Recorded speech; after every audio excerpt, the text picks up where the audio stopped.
আজকে আমরা যেটা দেখবো অ্যাকাউন্টের একটা ব্যালেন্সের লিস্ট থেকে কিভাবে ট্রায়াল ব্যালেন্স বানাতে হবে, সেই ট্রায়াল ব্যালেন্স থেকে আমরা কিভাবে বেসিক ফাইন্যান্সিয়াল স্টেটমেন্টস বলতে ব্যালেন্স শিট এবং ইনকাম স্টেটমেন্ট বানাবো সেটা দেখবো। এখানে যে অ্যাকাউন্টস গুলো আছে এগুলা তো বিভিন্ন লেজার, ঠিক না? Cash in hand, cash at bank, receivable, payable, এগুলো বিভিন্ন সময় ট্রানজেকশনের কারণে বিভিন্ন লেজার তৈরি হয়েছে। এবং এই পাশে যে ফিগার গুলো আছে এই ফিগার গুলো হচ্ছে ওই যে লেজার, আমরা যে লেজার করছিলাম মনে আছে কিনা, এই যে লেজার আমরা গত ক্লাসে আমরা দেখছিও, এই লেজারের যে বিভিন্ন লেজারের যে ক্লোজিং ব্যালেন্স, বিভিন্ন ট্রানজেকশন গুলাকে লেজারে দেওয়ার পরে যে ক্লোজিং ব্যালেন্স, সেই ক্লোজিং ব্যালেন্স গুলাকে নিয়ে আমরা একটা লিস্ট বানাই। এই লিস্টটা সেই লিস্ট। আজকে আমরা একটু দুইটা দুইটা আজকে আমরা দুইটা বেসিক ট্রায়াল ব্যালেন্স থেকে আমরা বেসিক ফাইন্যান্সিয়াল স্টেটমেন্টস বানানো দেখবো। প্রথমেরটা একটু ছোট, পরেরটা একটু আরেকটু বড় থাকবে। তো প্রথমে আমার কাছে যেটা দেওয়া আছে সেটা হলো যে একটা লিস্ট দেওয়া আছে যেখানে বিভিন্ন ধরনের অ্যাকাউন্টস আছে এবং এর পাশে ওই অ্যাকাউন্টস এর এগেইনস্টে যে ক্লোজিং ব্যালেন্স, এই ক্লোজিং ব্যালেন্স গুলোও দেওয়া আছে। কিন্তু কোনটা ডেবিট ব্যালেন্স কোনটা ক্রেডিট ব্যালেন্স সেটা কিন্তু এখানে বলা নাই। কিন্তু আমরা যখন ট্রায়াল ব্যালেন্স বানাবো তখন কিন্তু আমাকে ডেবিট এবং ক্রেডিট ঘরে বসাতে হবে। কিভাবে করব? তো প্রথম কাজ হচ্ছে আমরা তাহলে এটাকে কপি করে এখানে নিয়ে আসি, পুরোটাই কপি করি। সো আমরা প্রথমে এটাকে কপি করে এখানে নিয়ে আসি। নিয়ে তো আসলাম। এখন এই যে ব্যালেন্স গুলা, এই ব্যালেন্স গুলা কোনটা কোথায় যাবে? সো এই যে 6টা এলিমেন্টস নিয়ে আসলে আমাদের অ্যাকাউন্টিং এর সব কাজ কারবার যত কিছু হবে এর মধ্যেই হবে। হ্যাঁ, তো এখন এই এর মধ্যে এই যে এই 3টা টাইপের যেই অ্যাকাউন্ট গুলা, সেগুলোর ব্যালেন্স গুলো আমরা কিছু বলা না থাকলে ধরে নিব ডেবিট ব্যালেন্স, তাহলে ডেবিট দিকে বসাবো। আর এই 3 টাইপের অ্যাকাউন্টস এর যদি কিছু বলা না থাকে সেগুলো ব্যালেন্স আমরা ধরে নিব ক্রেডিট ব্যালেন্স, তাহলে ক্রেডিট দিকে বসাবো। তো সেটা আমরা এখন দেখি। সো ক্যাশ ইন হ্যান্ড যেহেতু আমার অ্যাসেট, তাহলে এটা ডেবিট দিকে বসবে। সো আমি এটা ডেবিট দিকে নিয়ে আসলাম। তারপরে ক্যাশ এট ব্যাংকও আমার অ্যাসেট, তো এটাও ডেবিট দিকে হওয়ার কথা, ডেবিট দিকে দিলাম। বিলস রিসিভেবল আমার অ্যাসেট, সো এটাও আমি ডেবিট দিকে দিলাম। পেয়েবল কিন্তু আমার অ্যাসেট না, পেয়েবল আমার লায়াবিলিটি, তাহলে এটা ক্রেডিট দিকে যাবে। সো আমি ক্রেডিট দিকে দিয়ে দিলাম। দেন আছে আমার সানড্রি ডেটর্স, মানে এটা ওয়ান কাইন্ড অফ রিসিভেবল। আমরা আগেও জানতাম যে রিসিভেবল এর নাম রিসিভেবল হতে পারে, ডেটর্স হতে পারে, মানে এটা আমার অ্যাসেট এবং সেই হিসাবে এটা আমি ডেবিট দিকে দিয়ে দিলাম। ক্রেডিটর্স উল্টা, লায়াবিলিটি, সো ক্রেডিট দিয়ে চলে যাবে। দেন আমার আছে হলো ক্যাপিটাল, এটা তো আমরা সবসময় জানি ক্রেডিট, সো ক্রেডিট দিকে দিয়ে দিলাম। ড্রয়িং, ড্রয়িংটা ওই যে আমাদের নিয়ম অনুযায়ী ডেবিট, সো ডেবিট দিকে দিয়ে দিলাম। সেলস মানে আমার ইনকাম, ইনকাম ক্রেডিট, সো এটা আমার ক্রেডিট দিকে। পারচেজ আমার এক্সপেন্স, সো ডেবিট দিকে। তারপর আছে ট্রান্সপোর্টেশন এক্সপেন্স, তার এক্সপেন্স মানে হচ্ছে ডেবিট। তারপরে স্যালারি এক্সপেন্স, সো ডেবিট। তারপরে কি আছে, অ্যাডভার্টাইজমেন্ট এক্সপেন্স, সো এটাকেও ডেবিট দিকে দিতে হবে। ইন্স্যুরেন্স এক্সপেন্স, এটাকেও ডেবিট দিকে দিতে হবে। ফার্নিচার আমার অ্যাসেট, সো ডেবিট দিকে। ইনভেন্টরি আমার অ্যাসেট, ডেবিট দিকে। And finally office rent expense আমার ডেবিট দিকে। সো আমরা আমাদের এই লিস্ট থেকে ব্যালেন্স গুলাকে ডেবিট ক্রেডিটে বসানোর যে কাজ, সে কাজ আমরা করে ফেলছি। এখন আমাকে দুই পাশ যোগ করে দেখতে হবে যে মিলছে কিনা, দুই পাশ যোগ করে দেখতে হবে মিলছে কিনা। এই পাশে হলো 2,03,400 টাকা। সো এই পাশে কি দাঁড়ায় আমরা একটু দেখি। সো একই, ঠিক না? দেখেন এই পাশে আমার 2,03,400, এর পাশে 2,03,000। এই যখন আমার একটু মিলে যাবে তখন আমরা একটা কমফোর্ট পেতে পারি যে আমাদের অ্যাকাউন্টিং বা মানে যে ডেবিট ক্রেডিট করা, লেজার করা, যেমন লেজার থেকে অ্যাকাউন্টস গুলো ব্যালেন্স ঠিক মতো আনা এবং সেগুলোকে ট্রায়াল ব্যালেন্স ঠিক মতো দেওয়াটা হয়তো বা হয়েছে। এটা নিশ্চিত হওয়া যাবে না, বাট মোটামুটি একটা কমফোর্ট পাওয়া যেতে পারে। তো আমাদের ট্রায়াল ব্যালেন্স করা শেষ। এখন আমাদের কাজ হচ্ছে এই ট্রায়াল ব্যালেন্স থেকে বেসিক দুইটা ফাইন্যান্সিয়াল স্টেটমেন্টস বানানো। একটাকে আমরা বলতেছি ব্যালেন্স শিট অথবা স্টেটমেন্ট অফ ফাইন্যান্সিয়াল পজিশন, আরেকটা হচ্ছে ইনকাম স্টেটমেন্ট অথবা প্রফিট অর লস অ্যাকাউন্ট। এই দুটো আমরা এখন বানাবো। আমরা এটা ছাড়াও একটা জিনিস আমরা লাস্ট ক্লাসে দেখছিলাম, মনে আছে কিনা আপনাদের, এই যে এইখানেও কিন্তু আমাদের 6টা এলিমেন্টস নিয়ে কাজ। তো এর মধ্যে এইটা এবং এই দুইটা, এই যে চারটা, এই চারটা যাবে হচ্ছে ব্যালেন্স শিটে, এই 4 ধরনের অ্যাকাউন্ট যাবে ব্যালেন্স শিটে, আর মাঝখানে 2 ধরনের অ্যাকাউন্ট চলে যাবে হচ্ছে ইনকাম স্টেটমেন্ট। তাহলে আমরা নেওয়ার সময় খেয়াল করব। আরেকটা জিনিস খেয়াল করতে হবে, ব্যালেন্স শিটে যখন আমি 4টা নিব তার মধ্যে অ্যাসেটটা যাবে এক পাশে, লায়াবিলিটি ড্রয়িং ক্যাপিটাল অন্য পাশে, বাট প্রেজেন্টেশনটা ডিফারেন্ট হবে। প্রথমে cash in hand. Cash in hand আমরা তাহলে যেটুকু আমার অ্যাসেট আমরা দিয়ে দিলাম, এবং ক্যাশ ইন হ্যান্ডের ব্যালেন্স যেটা আছে সেটা আমরা ডেবিট দিকে একদম, সরি ডেবিট, এখানে ডেবিট ক্রেডিট নাই, একদম লাস্টে কলাম দিলাম। এখানে দুটো কলাম তো, যদি কোনো রকমের ইন্টারনাল ক্যালকুলেশন থাকে তখন আমরা ইনার কলামে দিব, মানে এই যে আগের কলামে, আর যদি কোনো রকম ক্যালকুলেশন না থাকে তাহলে আমরা একদম বাইরের কলামে দিয়ে দিব। দেন হচ্ছে আমার cash at bank.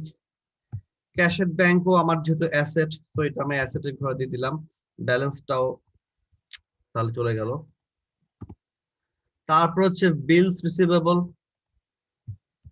Beans receivable দিয়ে দিলাম, ব্যালেন্সটাও নিয়ে আসি, 18,000 টাকা চলে আসলো। পেয়েবল। সো পেয়েবল কিন্তু আমার লায়াবিলিটি। দেন আমাকে একটু নিচে এটা লিখতে হবে। সো আমরা মাঝামাঝি কোনো একটা জায়গায় যে আমরা লিখি, এখানে হচ্ছে আমার ক্যাপিটাল এন্ড লায়াবিলিটিস, ঠিক আছে। তো এটা আমি আলাদাটা ইয়ে করে ফেললাম, এবং এর আন্ডারে আমার প্রথমে থাকবে হচ্ছে ক্যাপিটাল, এটা থাকবে প্রথমে, এন্ড ক্যাপিটালের পরে যে একটা সময় আমার লায়াবিলিটিস, ঠিক আছে। সো লায়াবিলিটিস, পেয়েবল তো আমার লায়াবিলিটিস, ঠিক না, এই যে বিলস পেয়েবল আমার লায়াবিলিটিস, সো এটাকে আমি লায়াবিলিটিস আন্ডারে দিয়ে দিলাম। অ্যামাউন্টটাও আমি নিয়ে আসবো ওখান থেকে, অ্যামাউন্টটা কত ছিল, 16,000, নিয়ে আসলাম। তারপরে আমার কি আছে, পেয়েবলের পরে আমার আছে হলো ডেটর্স। ডেটর্স তো one kind of receivable, so এটা আমার অ্যাসেটের এদিকে দিয়ে দিলাম, এন্ড ব্যালেন্সটাও নিয়ে আসি, অ্যাসেট ডেটর্স 24,600 চলে আসছে।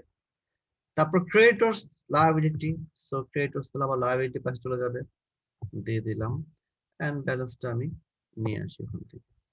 সো ক্রেডিটর্স, ওকে চলে আসলো। দেন ক্যাপিটাল। ক্যাপিটালের সাথে আমাদের কিছু ক্যালকুলেশনস করতে হবে, যে ড্রয়িং আছে এবং প্রফিট থাকবে, লস থাকলে সেটাও আসবে। সো ক্যাপিটালটা আমরা প্রথমে ইনার কলামে দিব, দিলাম 50,000 টাকা চলে আসলো। দেন লেস,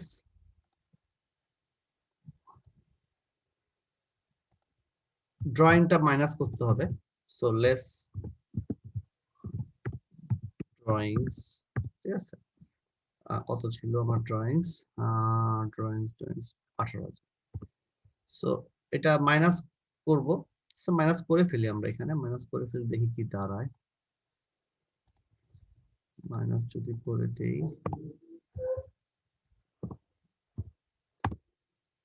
ঠিক আছে।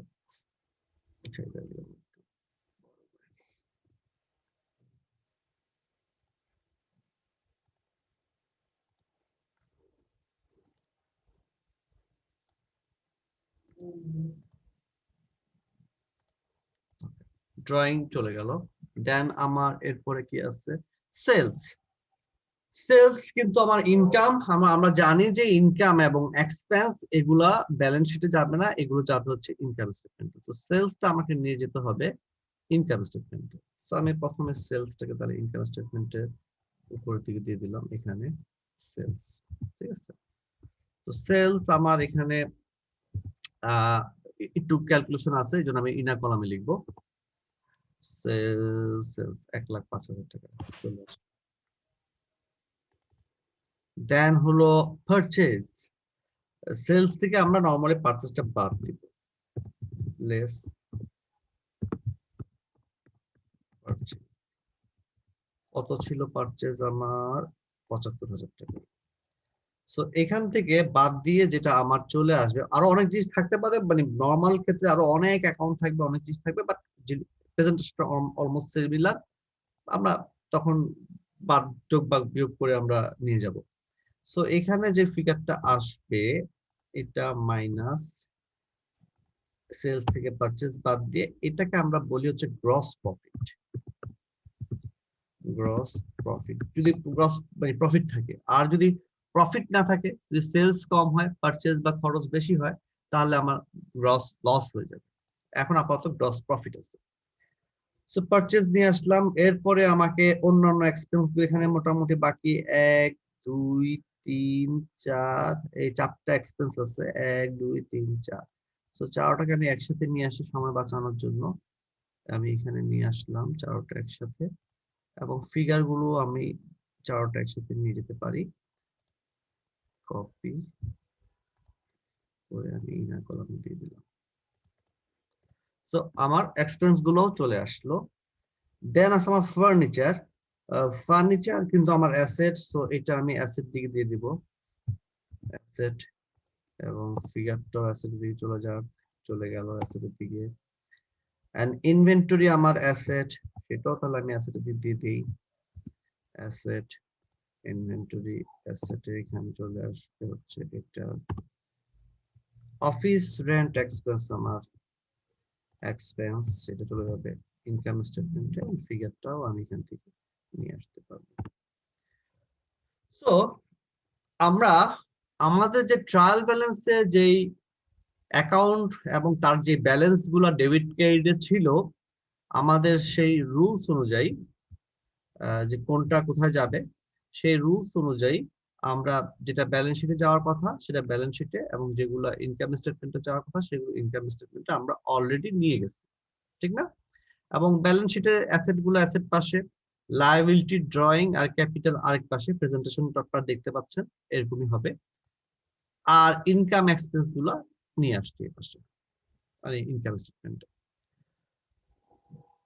এখন আমার কাজ হচ্ছে প্রথমে এখান থেকে প্রফিট বা লস হয়েছে কিনা সেটা বের করা। তো আমার তো গ্রস প্রফিট ছিল 30,000, আরো কিছু খরচ আসছে, তো এই খরচ গুলোকে আমি এখন যোগ করে বাইরে নিয়ে যাব। সো এখানে আমি যোগ করব,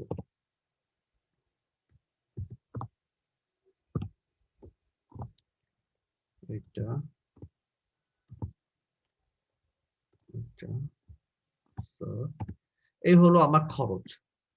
দেন তাহলে আমার এবার প্রফিট হয়েছে না লস হয়েছে, আমরা গ্রস প্রফিট থেকে খরচগুলো বাদ দিয়ে দিই, মাইনাস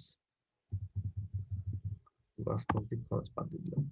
সো আমার যেহেতু এখনো প্রফিট বেশি আছে, সো এটা আমার নেট প্রফিট,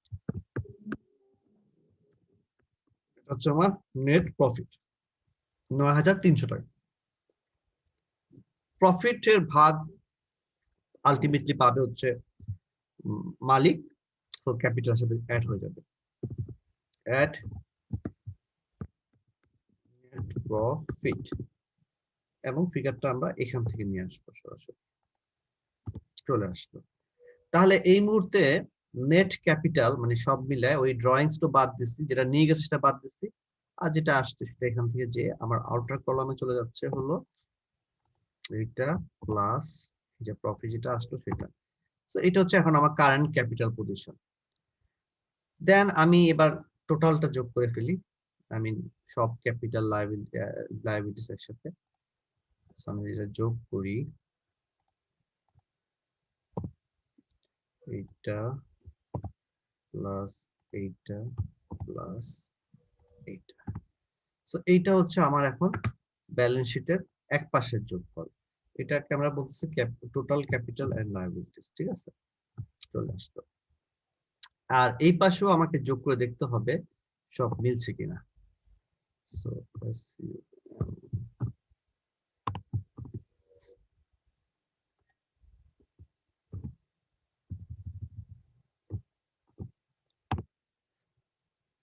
মিলে গেছে। সো আমাদের গেম, পাজল গেম কমপ্লিট। এই জায়গায় আমাকে প্রথমে কি করা হয়েছে, যে একটা লিস্ট দেওয়া হয়েছে অ্যাকাউন্টের, বিভিন্ন অ্যাকাউন্টের লিস্ট, এবং সেই অ্যাকাউন্ট গুলার সাথে যেই ফিগার গুলো আছে, ওই অ্যাকাউন্ট গুলো যে ব্যালেন্স গুলো আছে, সেই ব্যালেন্স গুলো কিন্তু আমাকে দিয়ে দিচ্ছে। বাট এখানে কোনটা ডেবিট কোনটা ক্রেডিট কিন্তু আমাকে বলে নাই। দেন আমাকে বলতেছে পরীক্ষায়, মনে করেন যে প্রিপেয়ার দ্য ট্রায়াল ব্যালেন্স, প্রথম আমাকে ট্রায়াল ব্যালেন্স বানাতে বলতেছে, তারপর সেখান থেকে স্টেটমেন্ট অফ ফাইন্যান্সিয়াল পজিশন বা ব্যালেন্স শিট বানাতে বলতেছে, অথবা এবং এরপরে বলতেছে যে profit or loss and other comprehensive income বা ওই যে ইনকাম স্টেটমেন্ট বানাতে বলছে। পরীক্ষায় এরকম কিছু আসতে পারে, ঠিক আছে। আচ্ছা, তো এরকম যদি আসে, আমার এখন প্রথম কাজ কি? প্রথম কাজ হলো এই যে এগুলাকে ট্রান্সফার করে দেবো। তো আমি এখানে নিয়ে গেলাম। আচ্ছা, এখন আমার ট্রায়াল ব্যালেন্সের ঘরে অ্যাকাউন্টস গুলো চলে আসছে, ফিগার গুলো আসে না। ফিগার গুলো দেখে দেখে আমাকে ডেবিট করে ডেবিটে, ক্রেডিট করে ক্রেডিটে বসাতে হবে। তো ডেবিট ক্রেডিট বসানোর নিয়ম আমরা জানি।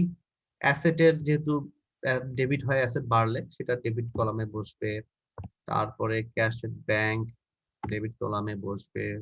ফার্নিচার ডেবিট কলামে, যেটা আমার অ্যাসেট, ডেবিট কলামে বসবে। অ্যাকুমুলেটেড ডেপ্রিসিয়েশন, এটা আপাতত এটা নিয়ে আমরা একটা ক্লাস করা উচিত ছিল, বাট যেহেতু সময় নাই, আমরা এটা এখন করছি না। এটা নরমালি হচ্ছে যে অ্যাসেটের এগেইনস্টে একটা কন্ট্রা অ্যাসেট, এটাকে আমরা ক্রেডিট দিকে বসাবো, ঠিক আছে। এই অ্যাকুমুলেটেড ডেপ্রিসিয়েশন গুলোকে আপনারা সবসময় ক্রেডিট দিকে বসাবেন। গেল। স্যার এই টার্মটার মানে কি, মানে ডেপ্রিসিয়েশন মানে কি কমে যাওয়া? যে আমরা যখন অ্যাসেট ইউজ করি, অ্যাসেটের এগেইনস্টে আমাদের ডেপ্রিসিয়েশন এক্সপেন্স হয়, কারণ আমি একটা অ্যাসেট যখন ইউজ করি তখন কিন্তু অ্যাসেটের লাইফটা কমতে থাকে না। হ্যাঁ, তো আমি যদি একটা চেয়ার কিনি 20,000 টাকা দিয়ে, আমি ওই চেয়ারটা 5 বছর ইউজ করব, কিন্তু তার মানে প্রতি 1 বছর শেষ হয়ে যাওয়ার পর আমি তাহলে 20 ভাগের 1 মানে 5 ভাগের 1 ভাগ তাহলে আমি বেনিফিট কনজিউম করে ফেলছি। তার মানে 4,000 টাকার বেনিফিট আমি কনজিউম করে ফেলছি। এবং 4,000 টাকার বেনিফিট যদি কনজিউম করি, আমরা জানি যে বেনিফিট কনজিউম করলে সেটা এক্সপেন্স হবে, এবং সেই এক্সপেন্সের জন্য আমাকে একটা এন্ট্রি দিতে হয়, ডেপ্রিসিয়েশন এক্সপেন্স ডেবিট করতে হয়, আর অ্যাকুমুলেটেড ডেপ্রিসিয়েশন ক্রেডিট করতে হয়, ঠিক আছে। এটা হচ্ছে সেই অ্যাকুমুলেটেড ডেপ্রিসিয়েশন। তো এটা আমরা ওই অ্যাসেটের চ্যাপ্টারটা, যেহেতু আমরা তো এবার আসলে সব মিলায় আমার আমার ভাগ্যও খারাপ যে বন্ধগুলা সব আমার ক্লাসের দিন পড়ছে, তো যার কারণে হয়তো ওরকম 2টা ক্লাস পেলে হয়তো আমি এগুলো আলাপ করে ফেলতে পারতাম। বাট এনিওয়ে, এটা অতটা জরুরি না, আপনার বেসিক বোঝার জন্য এটা খুব একটা জরুরি না। বাট পরীক্ষায় আসলে যদি অ্যাকুমুলেটেড ডেপ্রিসিয়েশন আসে, আপনারা ক্রেডিট দিকে দিয়ে দিবেন, ঠিক আছে। অ্যাডভান্স অফিস রেন্ট আমার জন্য তো অ্যাসেট, তো অ্যাসেটের ব্যালেন্স তো ডেবিট দিকে যাবে। Advance money receive from customer, এটা কি হবে, কে বলতে পারবে? আনআর্ন রেভিনিউ না? ইয়েস, আনআর্ন রেভিনিউ আমার লায়াবিলিটি, সো ক্রেডিট দিকে, ভেরি গুড। এটা আনআর্ন রেভিনিউ একটা নাম আর কি, ঠিক আছে, আগেই তার থেকে টাকা নিয়েছি। রিসিভেবল অ্যাসেট, তো অ্যাসেট দিকে দিলাম। পেয়েবল লায়াবিলিটি, সো লায়াবিলিটি দিকে দিলাম। তারপরে ডিজাইন রেভিনিউ আমার ইনকাম, সো ইনকামের দিকে দিয়ে দিলাম। তারপর হচ্ছে কনসালটেন্সি রেভিনিউ, এটাও one kind of income, so ইনকামের দিকে চলে গেল। তারপর হচ্ছে আমার এক্সপেন্স আছে, ভুল করছি আমাদের, সরি, পেয়েবল ডিজাইন রেভিনিউ, আচ্ছা কনসালটেন্সি এক্সপেন্স আছে, সো কনসালটেন্সি এক্সপেন্স মানে ডেবিট দিকে দিয়ে দিলাম। দেন এন্টারটেনমেন্ট এক্সপেন্স দিয়ে দিলাম। তারপরে স্যালারি এক্সপেন্স দিয়ে দিলাম। অ্যাডভার্টাইজমেন্ট এক্সপেন্স ডেবিট দিয়ে দিলাম। অ্যাডভান্স ইন্স্যুরেন্স প্রিমিয়াম কি হবে বলেন তো? স্যার অ্যাডভান্স দিলে অ্যাসেট হবে না? অ্যাসেট হবে, ভেরি গুড। আমি অ্যাডভান্স ইন্স্যুরেন্স প্রিমিয়াম দিয়ে দিছি, মানে আমাকে একটা সময় পর্যন্ত প্রিমিয়াম দেওয়া লাগবে না, কিন্তু আমি ইন্স্যুরেন্সের সুবিধাটা পাবো। তো যেহেতু আমি ফিউচার সুবিধাটা পাবো, এটা আমার অ্যাসেট, এই জন্য এটা ডেবিট দিকে বসবে। তারপরে স্যালারি এক্সপেন্স, তো এক্সপেন্স চলে গেল ডেবিট দিকে। এক্সপেন্স হলে এক্সপেন্স। আচ্ছা, লোন ফ্রম সাপ্লায়ার, মানে আমি সাপ্লায়ার কাছ থেকে লোন নিচ্ছি, এটা আমার লায়াবিলিটি, সো এটা ক্রেডিট দিকে দিয়ে দিলাম। ল্যান্ড আমার অ্যাসেট, সো ল্যান্ড ডেবিট দিকে। আচ্ছা, ডেপ্রিসিয়েশন এক্সপেন্স, ওই যে বলতেছিলাম যে আমার অ্যাকাউন্ট ডেপ্রিসিয়েশন পুরো দেখে আসছে না, এই ডেপ্রিসিয়েশন এক্সপেন্স আছে, এবং ডেপ্রিসিয়েশন এক্সপেন্স হচ্ছে আমার এক্সপেন্স ডেবিট দিকে। ইনভেন্টরি আমার অ্যাসেট, তাও ডেবিট দিকে। অফিস রেন্ট এক্সপেন্স ডেবিট দিকে। ইন্টারনেট এক্সপেন্স ডেবিট দিকে। এন্ড মেশিনারিজ ডেবিট দিকে। অ্যাকুমুলেটেড ডেপ্রিসিয়েশন হচ্ছে ক্রেডিট দিকে মেশিনারিজে। ক্যাপিটাল, ক্যাপিটাল তো ক্রেডিট হবেই। And finally drawing debit. So আমাদের এই লিস্ট থেকে যেটা ডেবিট দিকে যাওয়ার কথা সেটা ডেবিট দিকে, এবং যেটা ক্রেডিট দিকে যাওয়ার কথা সেটা ক্রেডিট দিকে আমরা দিয়ে দিচ্ছি। এখন আমরা যোগ করে দেখব যে মিলে কিনা। ইন্টারেস্টিং, মিলে গেছে দুই পাশ। ঠিক আছে, এই পাশও মিলে গেছে। দেখি তারপর যোগটা আবার ঠিক আছে কিনা, উল্টা পাল্টা হলো কিনা। না, সব আসছে। সো মিলে গেছে, যাক শান্তি লাগতেছে, মিলে গেছে। এখন হচ্ছে, এখন কাজ হলো এগুলাকে ট্রান্সফার করা। যেটা ব্যালেন্স শিটে, ওই যে 4টা জিনিস যাবে ব্যালেন্স শিটে, আর 2টা জিনিস যাবে ইনকাম স্টেটমেন্টে। সো ওগুলোকে এখন আমি ওই জায়গায় নিয়ে যাওয়ার চেষ্টা করি। Cash in hand, cash in hand, cash at bank, furniture, এই তিনটাই হচ্ছে আমার অ্যাসেট। সো আমি এই তিনটাকে আগে অ্যাসেটের এখানে নিয়ে আসি। আচ্ছা, এখানে ক্যাশ ইন হ্যান্ড নিয়ে আমাদের কোনো এক্সট্রা কোনো ক্যালকুলেশনস নাই, এই জন্য আমি বাইরে দিয়ে দিলাম। ক্যাশ ব্যাংক নিয়েও আমার নাই, দিয়ে দিলাম। ফার্নিচার সাথে একটু ওই যে এটা, এই প্রেজেন্টেশনটা একটু এরকম হবে, দেখাচ্ছি আমি। ফার্নিচার যেটা আছে সেটা দিলাম, এন্ড দেন এখান থেকে আমি লেস করব হচ্ছে লেস এটা অ্যাকুমুলেটেড ডেপ্রিসিয়েশন। ঠিক আছে, অ্যাকুমুলেটেড ডেপ্রিসিয়েশন যেটা ফার্নিচারটা, ফার্নিচার যাবে। সো এইটা আমি এখানে এখানে এই পাশে দিয়ে এটাকে মাইনাস করে বাইরে নিয়ে যাব। সো সরি, এইটা মাইনাস এইটা। আচ্ছা, কেন মাইনাস করলাম দেখেন, ফার্নিচার কিন্তু আমার ডেবিট আর অ্যাকুমুলেটেড ডেপ্রিসিয়েশন আমার ক্রেডিট। আমি এই ক্রেডিটটাকে এই নিচে লায়াবিলিটি পাশে দিতে পারতাম, আরেকটা করতে পারি আমি এখান থেকে বাদ দিতে পারি। তো অ্যাকুমুলেটেড ডেপ্রিসিয়েশনের জন্য নিয়মটা হচ্ছে ওই পার্টিকুলার অ্যাকুমুলেটেড ডেপ্রিসিয়েশনটা যেই অ্যাসেটের কারণে, সেই অ্যাসেট থেকে বাদ দিয়ে দেখানো, এবং এটার নাম হচ্ছে এখন এখন এই ফার্নিচারে এটা হচ্ছে রিটার্ন ডাউন ভ্যালু। মানে ফার্নিচারের অরিজিনাল ভ্যালু ছিল 1,27,500, অলরেডি 52,500 আমার ডেপ্রিসিয়েশন হয়ে গেছে। So current return down value হচ্ছে 75,000 টাকা।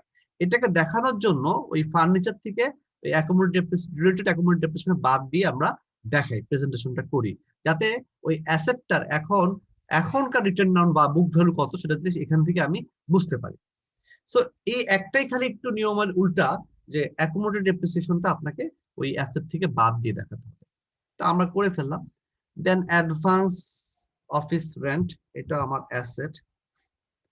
অ্যাডভান্স অফিস রেন্ট যেহেতু আমার অ্যাসেট, তাহলে এটাকে আমি অ্যাসেট পাশে, এবং এটা কোনো সম্ভবত কোনো ক্যালকুলেশনস নাই। অ্যাডভান্স অফিস রেন্ট, এই যে চলে আসছে। দেন হচ্ছে আমার লায়াবিলিটি। এখন লায়াবিলিটি গুলো তাহলে আমি এখান থেকে একটু এটাকে নিয়ে আসি।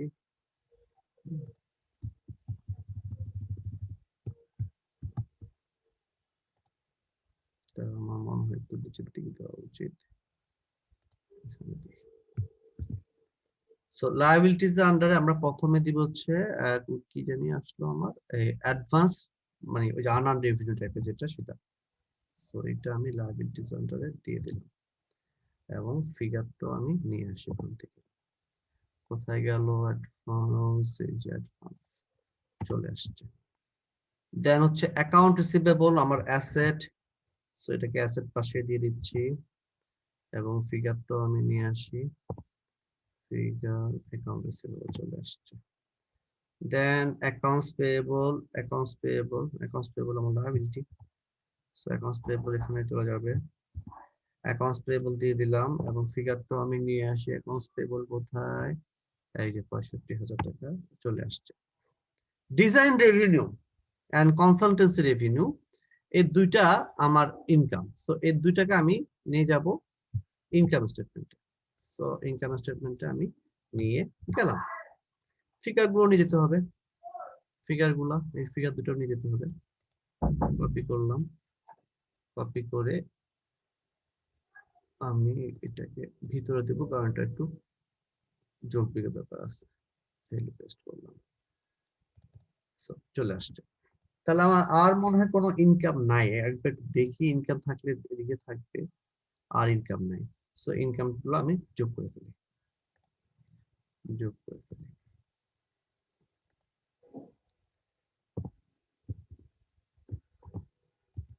যোগ করে ফেললাম, আমার হচ্ছে টোটাল ইনকাম। এখন এখান থেকে আমার ডাইরেক্ট যে এক্সপেন্সটা, এখানে ডাইরেক্ট এক্সপেন্স একটাই মনে হয় আছে, সেটা হচ্ছে কনসালটেন্সি এক্সপেন্স। সো লেস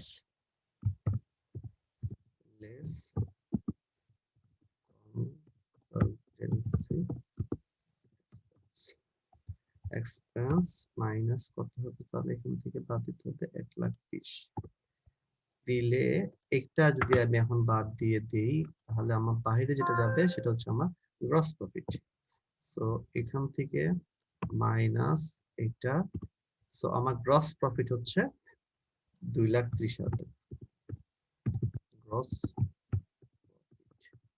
2,30,000 টাকা। তাহলে আমার এটাও হয়ে গেল, এটা দেওয়া হয়ে গেল। এখন হচ্ছে entertainment expense, salary expense, advertisement expense. আচ্ছা এই তিনটা আছে, এই তিনটা আমি নিয়ে যাই। সো এই তিনটা আমি এখানে এক্সপেন্সের কলামে নিয়ে যাই, পেস্ট করি। আর ফিগার গুলো তো নিতে হবে, সো ফিগার গুলো আমি নিয়ে যাই, কপি, ফিগার গুলোকে দিলাম, বসিয়ে দিলাম। ঠিক আছে। অ্যাডভান্স ইন্স্যুরেন্স প্রিমিয়াম তো আমার অ্যাসেট, সো এটাকে আবার অ্যাসেটে ঘরে দিয়ে দিতে হচ্ছে। এন্ড দেন ফিগার কোথায়, অ্যাডভান্স প্রিমিয়াম চলে আসছে, চলে আসলো। এরপর আবার এক্সপেন্স আছে, সাপ্লাইজ এক্সপেন্স, সাপ্লাইজ এক্সপেন্স, তাহলে এক্সপেন্সের ঘরে নিয়ে যাই।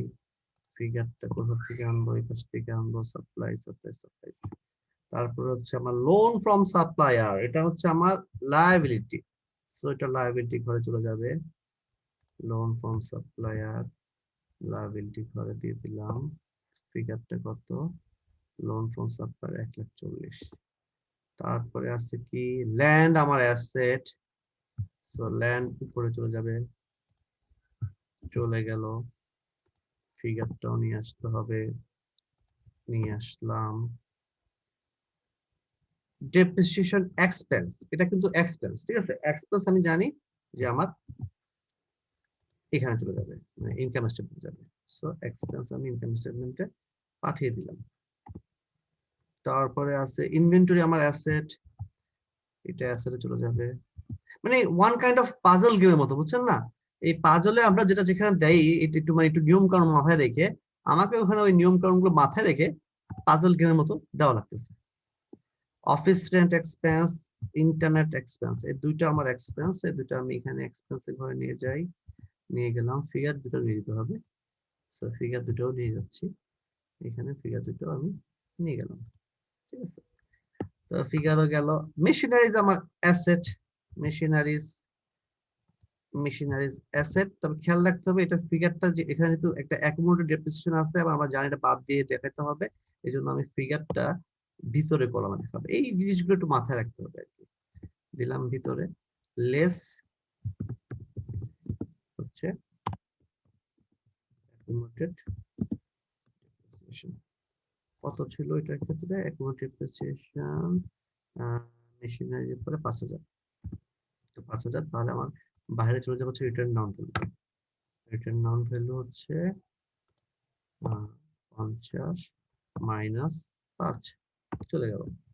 রিটার্ন ডাউন ভ্যালু বাইরে চলে গেল। দেন আমার ক্যাপিটাল, আই নো যে ক্যাপিটাল আমার যাবে হচ্ছে এদিকে, সো দিয়ে দিলাম। এন্ড সেখান থেকে মাইনাস করতে হবে ড্রয়িংস, সেটাও আমরা জানি, ড্রয়িংস মাইনাস করে ফেললাম। সো ড্রয়িংস মাইনাস করার পরে আমার এখন কি দাঁড়াচ্ছে সেটা একটু দেখে নিই। মানে ক্যাপিটাল ছিল 8 লাখ, সে 2 লাখ টাকা অলরেডি নিয়ে গেছে, তো এখন 6 লাখ টাকা আছে। এখন প্রফিট বা লস হলে সেটাও এখানে আসবে।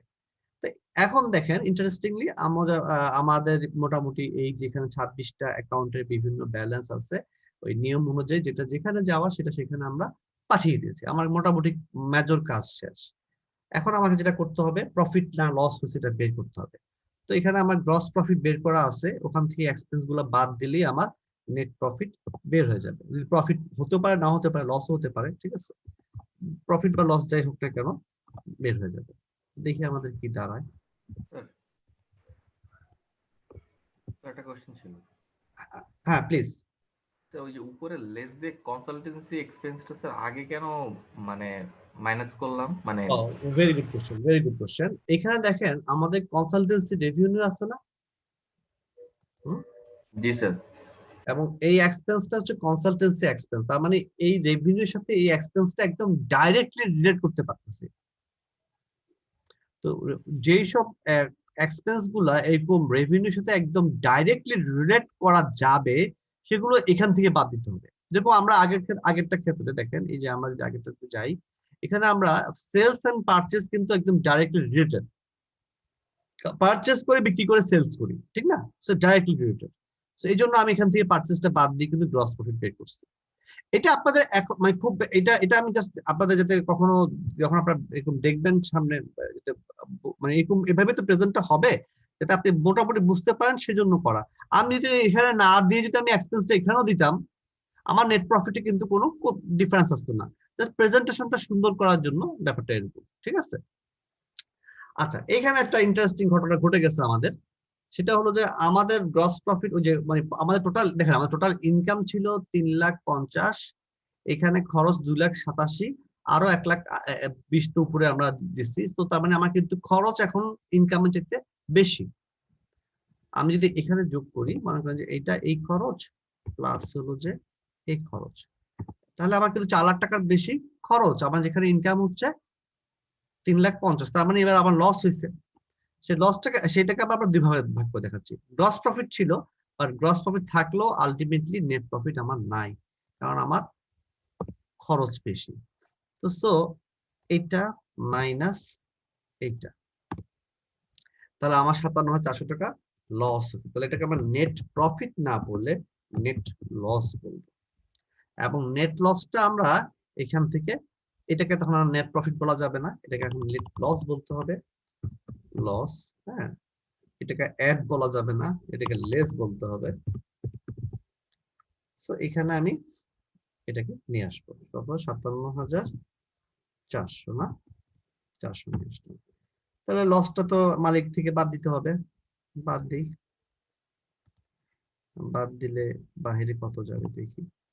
6 লাখ, 2 লাখ টাকা আগে নিয়ে গেছে, 6 লাখ টাকা ছিল, আরো লস সে বিয়ার করবে। প্রফিট হলে যেরকম মালিক নেয়, লস হইলেও এটা মালিককেই বিয়ার করতে হবে।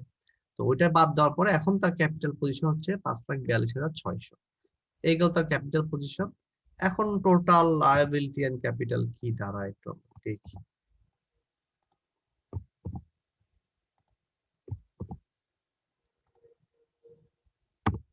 এটা হচ্ছে এখন আমার total liabilities and capital. So এক পাশের কাজটা আমি করলাম, এখন তো আমাকে উপরেরটাও করতে হবে। সো উপরেরটা আমাকে এখন যোগ করে দেখতে হবে কি দাঁড়ায়। দেখি অটো সাম নাকি নিচ্ছে না, তো টান দিয়ে নিয়ে যাই। মিলে গেছে না? মিলছে দুটা ফিগার? এই যে এটাই হলো মজা, অ্যাকাউন্টিং এর এটাই হচ্ছে মজা। আপনার যদি সব ঠিকঠাক থাকে না, এই যে পাজল গেম মিলে যাবে। সো টোটাল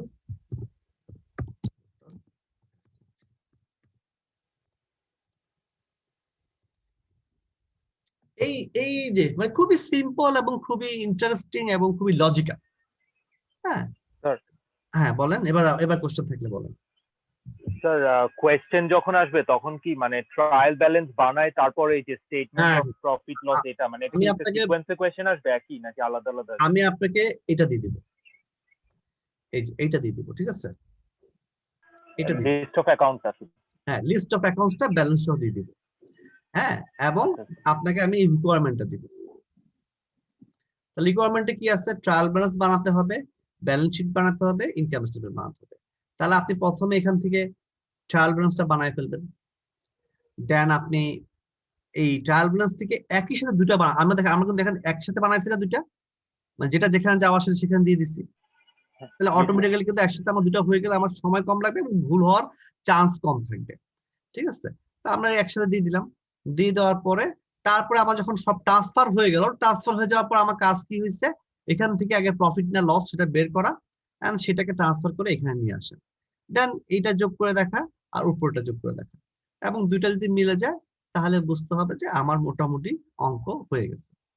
আচ্ছা, অঙ্ক তো হয়ে যাবে পরীক্ষার জন্য, পরীক্ষা তো একটা ব্যাপার, গ্রেডিং ব্যাপার স্যাপার আছে, কিন্তু আসলে আসল ব্যাপারটা হচ্ছে কিন্তু এটা না, আসল ব্যাপারটা হচ্ছে যে বোঝা এই যে অ্যাকাউন্টস গুলোর মানে কি, ব্যালেন্স গুলোর মানে কি, কেন আমি এগুলোকে ডেবিটে কেন ক্রেডিটে বসাচ্ছি, তারপর সেগুলো কেন আমি চারটা জিনিস ব্যালেন্স শিটে নিচ্ছি আর দুটো জিনিস কেন ইনকাম স্টেটমেন্ট দিচ্ছি, এবং এগুলো আসলে কি মিন করে, রেভিনিউ আমার কি মিন করে, এক্সপেন্স গুলো আমি কেন বাদ দেই, এক্সপেন্স বাদ দিয়ে আমি আসলে প্রফিট বা লস কেন দেখি। হ্যাঁ, আর এখানে অ্যাসেট বলতে কি বোঝাচ্ছে, লায়াবিলিটি বলতে কি বোঝাচ্ছে, আমার অ্যাসেটের পরিমাণ কত, লায়াবিলিটি পরিমাণ কত, ক্যাপিটালের পরিমাণ কত, এই যে জিনিসগুলা, এগুলাই হচ্ছে আসল লার্নিং। দেখেন, এই জায়গায় এখন আপনার এই যে পার্টিকুলার এই কোম্পানিটা যদি আপনার হয়, হ্যাঁ, আপনি আপনার কাছে যখন আপনি মনে করেন যে আপনি এটা চালাচ্ছেন, আপনার কাছে হিসাবটা আসছে, আপনি তখন কিন্তু দেখলেন যে আরে আমার তো এত কিছু করতেছি, আমার তো লস, লস কেন হবে, তাহলে আপনাকে এখন চেক করতে হবে যে কি আমার ইনকাম কম হয়েছে না এক্সপেন্স বেশি হয়েছে। আপনি দেখলেন যে না আমার ইনকাম একটু বাড়াতে হবে, তো আপনার একটা প্রফিট টার্গেট আছে, তাহলে কত পরিমাণ বাড়াতে হবে সেটা ডিসিশন আপনি নিতে পারবেন। অথবা আপনি দেখলেন যে স্যালারি এক্সপেন্সটা মনে হচ্ছে একটু বেশি, তাহলে এটা কমানো যেতে পারে। অথবা অফিস রেন্ট এক্সপেন্সটা একটু বেশি মনে হচ্ছে, তাহলে এটা কমানো যায় কিনা। হ্যাঁ, তার মানে আপনি কিন্তু আপনার বিজনেস সম্পর্কে ডিসিশন নিতে পারতেছেন।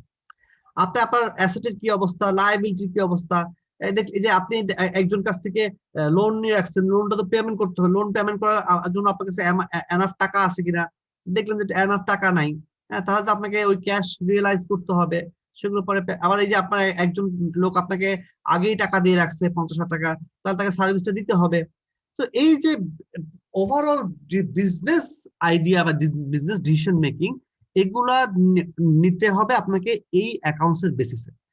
অ্যাকাউন্টসটা যদি আপনি না বুঝেন তাহলে তো আপনি ওই ডিসিশন গুলো প্রপারলি নিতে পারবেন না। আর আপনি যদি বিজনেস নাও করেন, আপনি যদি চাকরি করেন, চাকরি করলেও তো আপনি ওই ওনারের জন্যই কাজ করবেন, তাহলে ওনার কিন্তু চায় তার প্রফিট, তার বিজনেসে প্রফিট হোক, তাহলে আপনার কাজের মাধ্যমে কিন্তু তার প্রফিট হবে। তো সো আপনারও কিন্তু আপনি কত টাকার রেভিনিউ কালেক্ট করতেছেন, আপনি যখন কাউকে একটা ডিজাইন প্রস্তাব করবেন, হ্যাঁ, অথবা একটা অফার দিবেন, তাহলে সেই অফারে আপনি যে খরচ হবে সেই খরচটা আপনাকে চিন্তা করতে হবে যে আমার তো এই ডিজাইন বানাতে আমার 5 লাখ টাকা খরচ হবে, তাহলে তো আমার মিনিমাম 8 লাখ টাকা ফি না নিলে আমি এখানে সার্ভাইভ করতে পারবো না।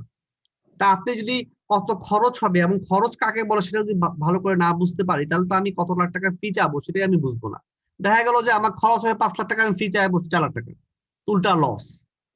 আবার আমি যদি অতিরিক্ত চাই, যে আসলে 8 লাখ টাকা হইলে হয়, আমি চাই বসলাম 40 লাখ টাকা, তাহলে তো আবার আপনি কাজ পাবেন না। তো সো এই যে হিসাবের ব্যাপারগুলো যদি বুঝতে পারেন, তাহলে হবে কি আপনার ক্যারিয়ারের যেই ফিউচারে যখন আপনার একদম প্র্যাকটিক্যাল লাইফে কাজ করবেন, তখন এই নলেজ গুলো আপনাকে হেল্প করবে। আচ্ছা, তো এই প্র্যাকটিস যদি আপনি মোটামুটি করেন 2-3 বার বা 4-5 বার, যদি এটা প্র্যাকটিস বাসায় নিজে নিজে করতে পারেন, এবং একবার আপনি একদম ভিডিও না দেখে নিজে নিজে করবেন, হ্যাঁ, তখন আপনি নিজেই বুঝবেন যে আপনার আসলে কয় মিনিট লাগবে। আমার হিসাবে এটা 45 মিনিটস উড বি, এই একটা শুধু কি কোনো একটা দুইটা তো না, হ্যাঁ, 45 minutes would be more than enough. তারপর আমি আপনার 1 ঘন্টা চিন্তা করে হয়তো টাইম দিয়ে রাখবো। 1 ঘন্টা তো অবশ্যই এতক্ষণ লাগার কথা না। হ্যাঁ, এইটা থাকবে, তারপরে জার্নাল থাকবে, লেজার থাকবে, টুকটাক থিওরি থাকতে পারে। তো সব মিলায়ে আপনাদের পরীক্ষা, আমি যেটা ফাইনাল জন্য চিন্তা করতেছি, হয়তো 2 ঘন্টা লাগবে আপনাদের পরীক্ষা, মানে যদি আপনি পরীক্ষা যখন স্টার্ট করবেন, স্টার্ট করার পর থেকে শেষ করতে 2 ঘন্টা সময় লাগবে। তো আমি তো 2 ঘন্টা বেশি অবশ্যই 3 ঘন্টা 4 ঘন্টা সময় দিবই, যাতে আপনাদের আবার ওই যে, এবং এই একই কথা ওটাও ইনস্ট্রাকশন দিয়ে দেবো, যদি পরীক্ষার সময় যদি আপনার ওই সাবমিট করতে যায় যদি দেখেন যে উল্টাপাল্টা হইতেছে, নিচ্ছে না, তাহলে আমাকে ইমেল করে দিবেন, ক্লিয়ার করে আমার কষ্ট করে বাসা প্রিন্ট দিতে হবে। বাট এখানে করতে পারলে ভালো হয়, তাহলে আমার প্রিন্টের কাগজের খরচ টরচ গুলো বেঁচে যায় আর কি। ঠিক আছে, তো ওটা সমস্যা না, যদি ওরকম প্রবলেম হয় আমাকে ইমেল করে দিবেন, আমি তখন প্রিন্ট করে নিয়ে কাজ করে নেব। তবে ওই যেটা খেয়াল রাখতে হবে, আমি যে টাইম স্লট দিব, যেটা লাস্ট ক্লাস টেস্টে আমরা করছি, আমাকে বাসকে সাবমিট তো অবশ্যই টাইমলি করতে হবে। আর আমাকে যদি ইমেল, ফর এক্সাম্পল আমি আপনাকে দিলাম 10টা থেকে 1টা পর্যন্ত বা 2টা পর্যন্ত, যদি ইমেল করেন তাহলে আমাকে 2টার মধ্যেই করতে হবে। ঠিক আছে, এবং আমাকে আমি কিছু কোশ্চেন করে অলরেডি ইউনিভার্সিটি অথরিটিকে পাঠাইছিলাম, গতকাল আমি আনসার পাইছি। তো ওখানে বেশ কিছু গাইডলাইন আমাকে দেওয়া হয়েছে, যে যারা বাসকে সাবমিট করবে না, ইমেল সাবমিট করবে, তাদের আবার ইন্টারভিউ নেওয়া, এগুলো কিছু দিচ্ছে আমাকে গাইডলাইন। তো সেই গাইডলাইন গুলো হয়তো আমাকে ফলো করতে হবে। তো সেটা দেখা যাক, সেটা পরে আমরা আলাপ করবো না। আচ্ছা, এখন যেটা ব্যাপার, আপনাদের তো নেক্সট উইকটা মেইনলি জুরিতে যাবে, এবং জুরিটা ভালো হোক আপনাদের, আমি আই উইশ, মানে আপনাদের সবারই খুব ভালো ভালো জুরি হোক, ভালো ওখান থেকে মার্কস আসুক।